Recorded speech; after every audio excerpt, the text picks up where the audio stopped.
Nuk po arrim ende me pas një koncept të qartë për impiante për trajtimin e ura zeze. Jo vetëm impiante mëdhej, ka disa forma impiante vegjël që janë shumë më praktik sot se impiante mëdhej që na mprojnë ambientin, na mprojnë prej ndotjeve të ndryshme, sidomos ndotje së ujit që është uji ka me qenë, është edhe ka me qenë sidomos të ardhmen jetik. S'po arrim ende mu stabilizum në energji. Çka do thotë që s'po arrim ende me energji?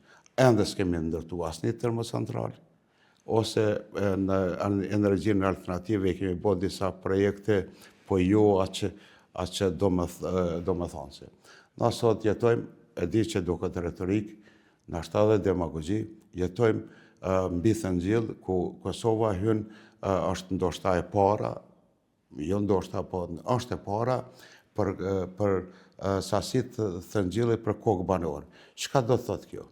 Ne sot e kemi rrymën shtrajt, qofse krahasojmë për shembull me Kuvajtin ose një shtet tjetër, e cili është i pasur me naftë, e ka 5 herë deri në 6 herë më lirë naftën se çdo ku tjetër. Pse na nuk duhet me pas sot energjinë elektrike, energjinë me pagu më lirë se çdo ku në botë, kur kemi këto potenciale, cilat pse nuk është ndërtu, është ndërprej kontrata me kontur global?